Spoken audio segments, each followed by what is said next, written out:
It's another Sunday, it's another brawl, what are we doing? Nonsense Rumble! That's absolutely correct, Rick. What is the category for today? We are doing a healer, and our stipulation is Doctor for a day. Absolutely. So last month, those of you who listened probably recall, we had a combat between two healers, and as we were doing the discussion, we were like, geez, having two healers fight is kind of silly.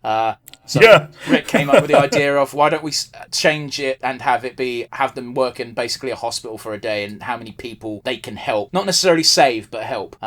Although ideally extra points if they save people. I'm super prepared for anime bullshit because Rick mentioned a healer in a new anime not too long ago. But before we dive any deeper, those of you unfamiliar with the show, what we like to do is we pick a category. In today's case, it's healer with the classification of they're a doctor in an office for a day. And we pick characters that fit that category and we argue why my guy would beat your guy. Boy, is that a mouthful today. Rick, do you have an honourable mention?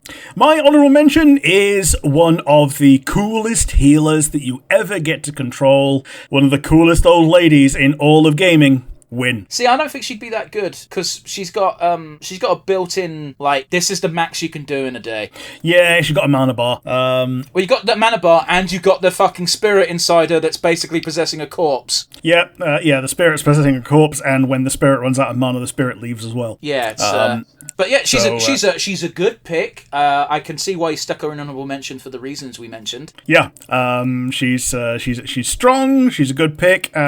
She's probably one of the better picks for if the healers were fighting. Even then, she wouldn't stand a chance again. I don't think she'd beat Air if even. No. But yeah, who's going to be your honourable mention for today? My honourable mention is a bit of a wacky, silly one because I struggled to think of even an answer for this, let alone an honourable mention. So my honourable mention is just Nurse Redheart from My Little Pony. Nurse Redheart. Yeah. I had to Google her name, by the way. I didn't just know that. I was like, there's a nurse in My Little Pony. Let's just put them in for shits and grins. She is just a regular nurse. She doesn't even have healing magic because, Rainbow Dash had to stay in hospital for, weeks, didn't she? Yeah, I think so. Yeah. Sprained wing or whatever. Yeah, so... That's when she started reading, I think. Yeah, it was when she got introduced to Daring Do. Yeah, can't move, so has to live out, the actual Daring Do by reading books. Yeah. Nurse Redheart is my honourable mention, be it for good or for ill. Rick, who is your actual pick for today? Rather than picking anime bullshit, I went with Dr. Mordin Solus. I was going to say you've picked him before, but that was for something completely different. So, yeah, go ahead. Yeah, so the reason I'm picking him is because he, as an alien doctor, has the expertise to be able to treat a vast array of potentially non-human patients. Okay. I'm not letting this be a valid point because when we made the stipulation, I just assumed it would be a regular hospital with regular people. Not fucking extraterrestrial bullshit, because if I'd have known that, I wouldn't have picked just a human doctor. Yeah, you wouldn't have picked House. I haven't picked House, but it's not far off. Is it Dougie Hauser? No, you'll find out soon enough, but I'm just saying I'm not counting that as a pro because we're just dealing with human patients. Yeah, Mordin... he does have a little bit of a mana bar in that he's limited by the amount of Omnigel that he has to just bullshit his way through things. Okay, I also feel like it's cheating to just have Omnigel. Yeah. He's even without Omnigel, he's very knowledgeable about anthropology and how to recommend things, and something that's really important for a doctor, how much of his advice is likely to get ignored, so how to phrase advice in such a way that it gets actually taken on board. Yeah, I get you.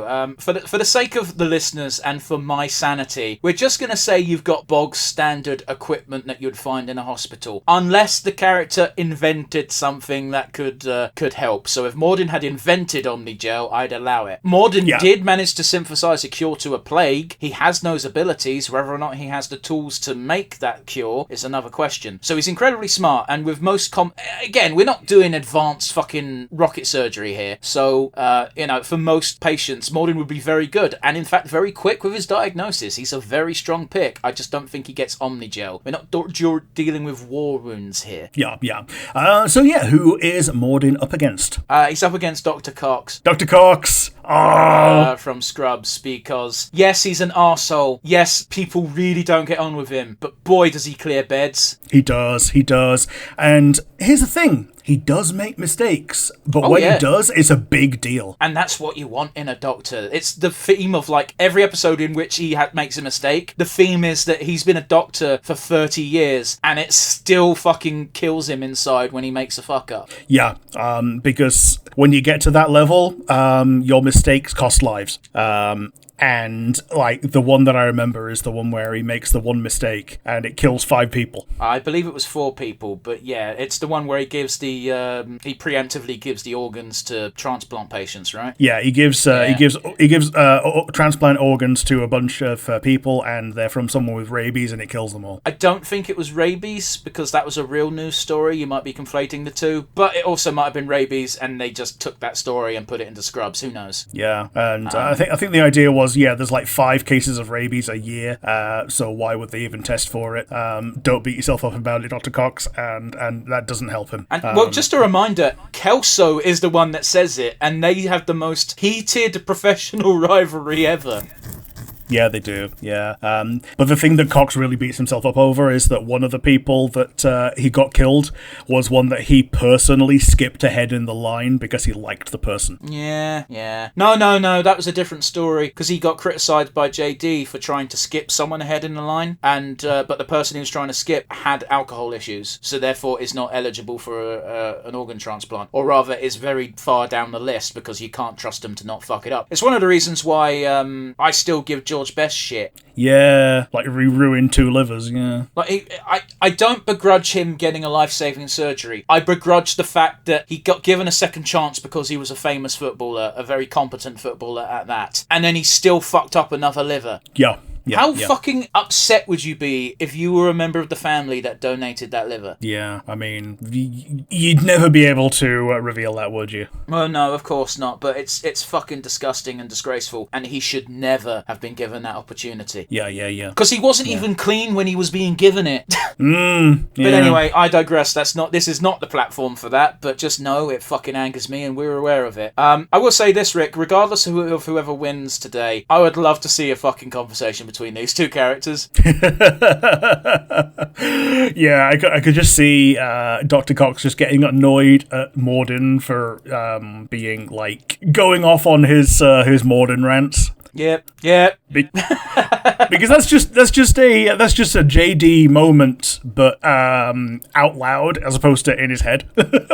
It really is, yeah. The only saving grace is, like, Dr. Cox would not be able to call Morden wrong. Yeah. I think today's contest is genuinely a flip-up, a coin flip here. However, I think because I've put some restrictions on the... granted, these restrictions I just assumed we were working with anyway, but you weren't necessarily. I'm willing to give it to Morden, partly because I like Morden, and partly because I didn't think too hard about this contest, so... Yeah. They both have flaws, but I think Dr. Morden Solis's flaws are slightly more... No, you can't say that. He genocided a race. He did, yep. Like, if you want to look at it from a different angle, which person killed more people? Oh, definitely. Yeah. And I'm not even talking about in a gunfight. Yeah. I made a mistake! Yeah. I do like the... I never got that scene quite as emotionally because I was always supporting him, but I believe he makes that outburst if you're like, wait, why are you trying to cure this now? It's like... Yeah. I never questioned it. It was very obvious unless you're a dick. Yeah, absolutely. So Morden wins! Yeah, Mass Effect wins against Comedy Doctor. Go figure.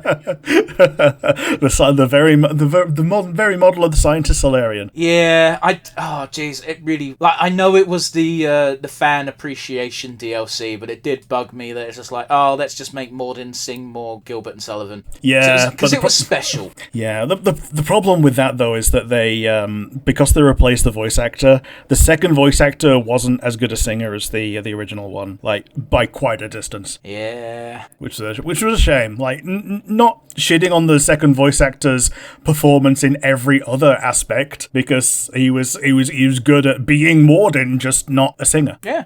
I mean, I'll go in, if you listen to the two side by side, you can't tell the difference when they're talking normally. But anyway, yeah, Morden wins. Join us again next week for something, I was going to say grounded in reality, but not really. So yeah, see you then, guys. Bye, everybody.